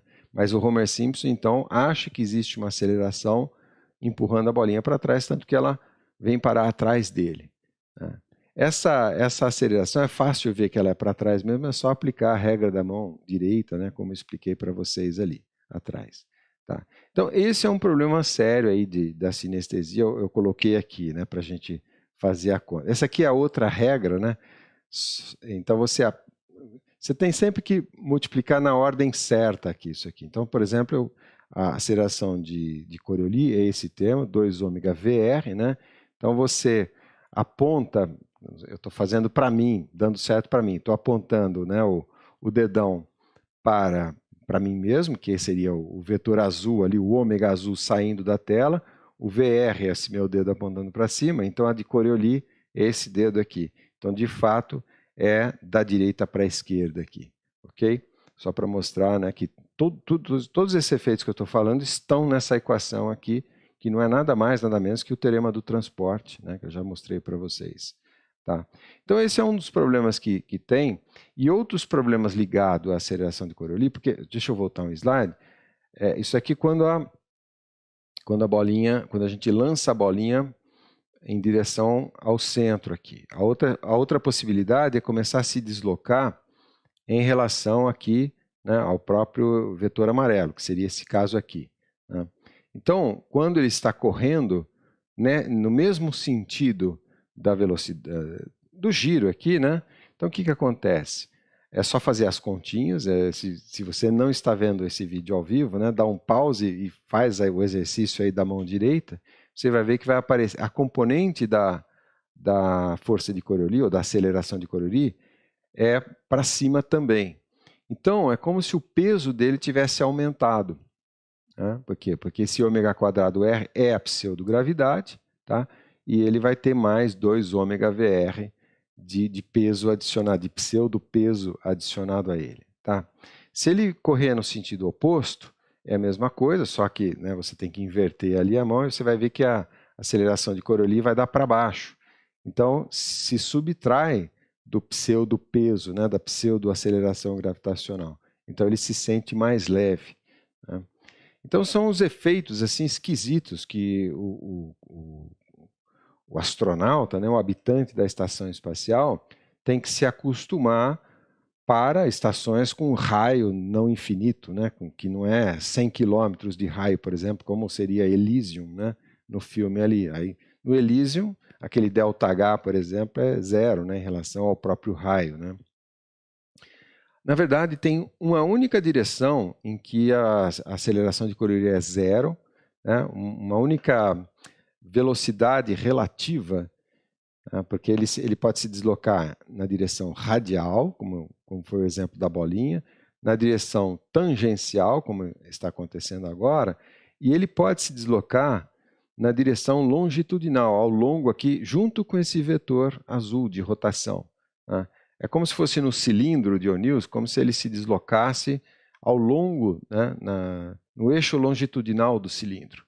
Quando é assim, o VR tem a mesma direção do ômega, né? Então são colineares, então esse produto escalar, esse produto vetorial dá zero, né? Então não altera em nada. Então o único deslocamento que não gera essas acelerações espúrias, né, seria um deslocamento longitudinal ao longo aqui quer dizer, não precisa ser no eixo, pode ser ao longo aqui das paredes do cilindro, né, que estariam se projetando para fora do slide, tá? Mas assim, do ponto de vista da sinestesia, O problema é esse, você vai levantar o braço é que nem jogar a bolinha para cima. Então, se você levanta o braço, seu braço, né, tende para o lado, assim, né? Isso a gente vai ver depois no filme lá dos soviéticos, a dificuldade que eles têm para andar, para levantar o braço, etc., é muito interessante. Tá? Mas, eu não sei se eu falo isso agora, mas eu vou falar, né? Então, os estudos mostraram que o ser humano ele é capaz de se adaptar, de se retreinar para esses efeitos até certo ponto. Né? E esse certo ponto, depois eu vou mostrar para vocês, vai ser mais um dos limitantes ali do envelope de projeto nosso. Correto? Então, vamos em frente, né? Agora sim, eu vou mostrar o vídeo das instalações ali, controlando o tempo. Tá, tô bem no tempo aqui. Então, isso aqui seria uma espécie de, como se fosse um quarto, né? Como se fosse uma cápsula, mas assim com espaço, tem mesa e tal, dá para andar dentro. E ela é colocada numa centrífuga e um pouco inclinada, assim, para que as forças, né, resultante das forças, peso mais a força centrífuga, gere o que seria a pseudogravidade em direção ao solo aqui, né? Deixa eu soltar esse vídeo aqui para vocês verem, e aí eu volto, tá vendo? Tá centrifugando, né? Essa aqui já é legal, essa história do pêndulo, né? Então, a primeira coisa que eles mostram aqui é a história do pêndulo. Como é que a gente sabe que a Terra está girando?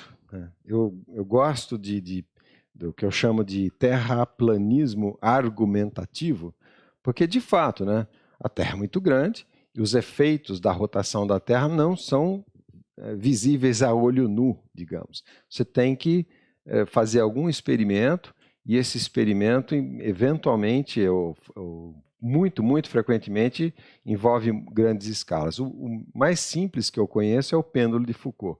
Então ele está mostrando aqui exatamente, vamos supor que o astronauta não soubesse que ele estivesse girando, sendo centrifugado.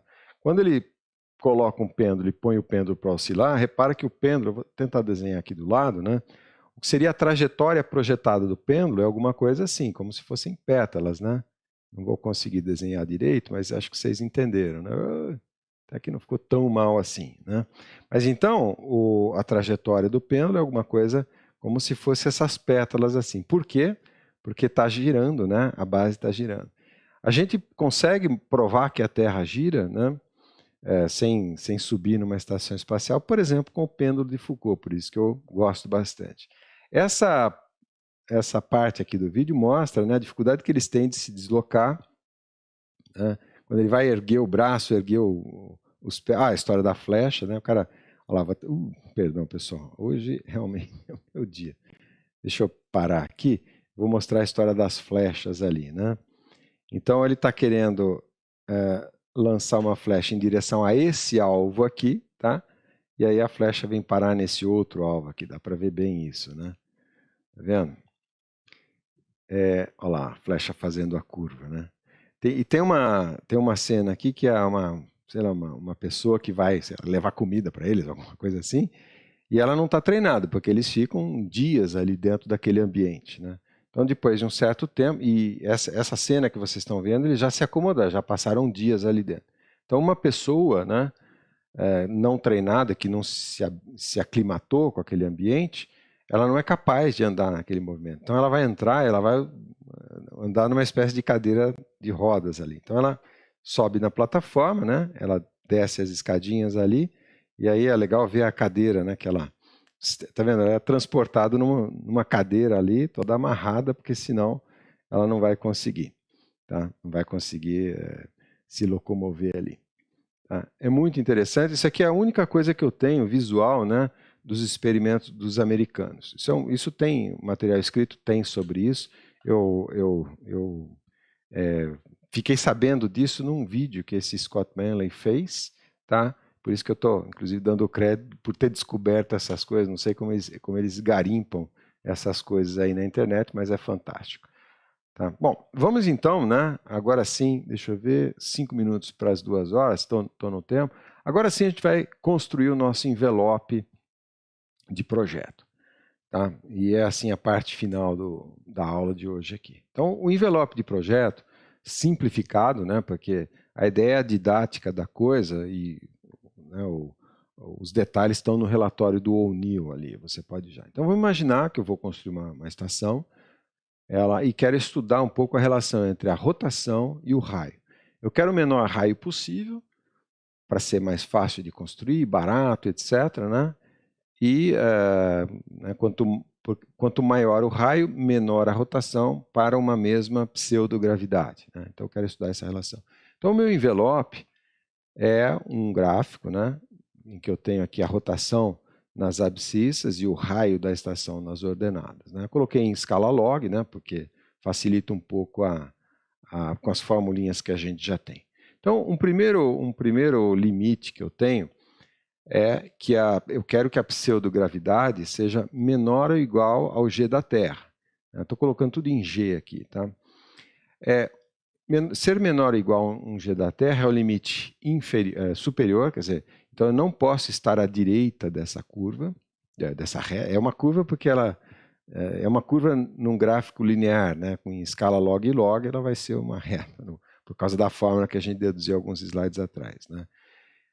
Mas a gente, como eu disse, né, se eu quero fazer economizar, né, então eu posso falar, mas eu não preciso trabalhar exatamente com um G. Eu posso trabalhar com 0,9G, 0,8G. Então foram feitos experimentos, né, os astronautas que ficaram dias na Lua estavam, curiosamente, no limite do que se descobriu ser aquilo que a gente consegue se adaptar. Né? Então, se descobriu que mais ou menos 1/6 da aceleração gravitacional é o mínimo que a gente consegue, que a gente precisa, né, para conseguir se equilibrar e tal, para que o nosso cérebro se adapte a essa nova condição. Então, aqui eu já tenho um limite superior, seria essa curva aqui, né, e o inferior. Então, significa que o meu projeto, né, o lugar geométrico de todas as estações espaciais que eu posso construir para que seres humanos habitem, ficam nesse limite aqui que eu estou, né, destacando com o mouse. Correto? E aí, no relatório do O'Neill, ele vai pondo vários desses limites e explica e faz o equacionamento. Eu fiz só alguns aqui para vocês, né? Não preciso fazer todos, né? Porque isso aqui não é o projeto. A sugestão de TCC que eu fiz foi pegar o relatório do O'Neill, dar uma olhada, né, e ir um pouco mais além nesses cálculos todos aqui, eventualmente fazer o cálculo de quantas viagens na Starship seriam necessárias para levar todo aquele material, coisa do tipo assim. Né? Mas vamos lá. Um outro limite seria aquela aceleração de Coriolis que eu falei, né? aquele problema da sinestesia. Então, você levanta o braço, seu braço é deslocado para o lado. Eu posso conseguir treinar meu cérebro, né? Mas isso tem limite, esse limite foi pesquisado, né? e um limite, né, seria 0,25 da aceleração gravitacional. Então, se gera um outro limite aqui, que seria essa curva verde, né? Então eu tenho que estar à direita dessa curva verde, tá? para poder projetar uma estação. Além disso, né, aquela questão do gradiente gravitacional, né, quer dizer, a diferença de gravidades entre os pés e a cabeça, né, então alguma coisa como, pegando uma pessoa com 2 metros aqui, né, então isso pegando 10%, esse número eu já falei para vocês naquele slide, né, então o corpo humano tolera mais ou menos 10% de diferença de aceleração gravitacional entre os pés e a cabeça. Então pegando uma pessoa de 2 metros, aqui obviamente estou pegando uma pessoa alta, né, então eu tenho um limite aqui inferior, ou seja, minha estação tem que ficar acima da curva azul ali. Ali é uma reta mesmo. Né? E dois últimos limites, né? Então, a questão da rotação, 6 RPM, uma questão de adaptabilidade. Isso eu não falei muito na aula de hoje, mas tem bem explicado lá no cilindro de O'Neill, que é uma questão de o quanto tempo você leva para se adaptar para todos aqueles efeitos, né? Eu não sei se existe sinestésicos, né? Se é essa palavra aí. Tá? E eu pus um limite aqui meio arbitrário, tá? Que é essa linha alaranjada, que seria um limite de economicidade. Né? Porque assim, imagina, eu vou fazer uma estação com raio de 1000 metros. Né? Então, um raio de 1000 metros, se ela tiver uma área de seção de digamos, 10 metros quadrados, né, isso aqui vai ser talvez 1 milhão de toneladas. Agora estou inventando os números, é 1 milhão de toneladas. 1 milhão de toneladas, aí eu vou e faço as contas lá com a equação malvada favorita, eu preciso do Oceano Atlântico de propelente para levar tudo isso para o espaço, né? De novo, eu não fiz essas contas, né? Esse limite ele existe, eu só não sei quanto que ele é. Eu estou propondo que quem for estudar isso, né, se alguém for estudar isso, num TCC, por exemplo, que faça essas contas direitinho e tal, para chegar em números mais exatos. Então, eu coloquei aqui esse limite de economicidade só para mostrar que ele existe, né? E aí é o último que eu vou pôr. No relatório do O'Neill tem vários outros, né? E eu não preciso ficar pondo 75 desses critérios de projeto aqui, porque acho que vocês já entenderam o espírito da coisa. Então, a minha estação tem que respeitar todos eles, né? Então tem que estar abaixo da linha alaranjada, acima dessa linha azul, à esquerda dessa outra linha azul, né? E assim por diante. E a região em que isso pode acontecer está achurada aqui em cinza claro, né? Então aqui eu escolho, né? Teoricamente eu consigo construir uma estação espacial viável, né? Tudo bem, quanto maior mais caro, quanto menor mais barato, tá? Eventualmente tem outros custos associados aí, por exemplo, né, astronautas que começam a ficar louco, alguma coisa assim, não sei, tá? E essa é a ideia aqui do envelope de projeto. Certo? Eu acho que esse é o último slide, né? Então vamos para o finzinho aqui, terminando, e ó, 16:01, né? Bem exatamente a hora que eu queria. Eu vou começar a fechar aqui, né? Acho que eu vou ler um outro trechinho aqui do Carl Sagan, pensando um pouco no farol do Cabo de São Vicente, a imagem que a gente tem ali da estação espacial, né? E aquilo que a gente pensa, né? Olha nas palavras do Carl Sagan. A superfície da Terra é a praia do oceano cósmico. Nela aprendemos a maior parte do que sabemos. Recentemente adentramos um pouco no mar, o suficiente para molhar os dedos dos pés ou, no máximo, molhar os tornozelos. A água parece convidativa. Realmente, quando a gente vê essas imagens assim, né, a água, né, do oceano cósmico aqui parece convidativa. Então é isso, pessoal. A gente teve aqui nesse curso, né, vários personagens. Eu terminei com o Carl Sagan, mas eu não posso deixar de falar no Tycho Brahe, Kepler, Newton, Tsiolkovsky, Raman, Obert, von Braun, Korolev e o Itokawa, né, os meus heróis aqui, porque eu estava dizendo o seguinte, né? São 3 coisas: inspiração, ciência e tecnologia, então os representantes aqui da ciência e tecnologia, tá? No campo da inspiração, o Carl Sagan de longe é o meu favorito, mas, né, eu falo o tempo todo de cinema, de vídeos, Júlio Verne, H.G. Wells, aqui eu coloquei o Fritz Lang, e aí eu fui ver o nome completo da atriz ali, é Gerda Maurus, o nome dela, né, e a órbita de livre retorno, conforme bolada ali pelo Obert, tá? Então, ciência, tecnologia, inspiração, motivação, tá? E vários dos outros personagens ali que apareceram, né, nas nossas aulas, né? Então aqui o Tintin, que eu adoro, o Milu, o foguete do trifólio girassol, né? O Einstein, Stephen Hawking, o Homer Simpson, o Bart e alguns personagens assim, né? Meio a Laika, a equação malvada favorita, e a nossa corujinha aqui, né? Dos vários pop quizzes aí, tá? Então, é a nossa última aula. Eu agradeço a vocês todos. Tá? O pessoal tem respondido os questionários, tem já mandado, inclusive, o questionário de avaliação que eu mandei, né? São 450 pessoas inscritas.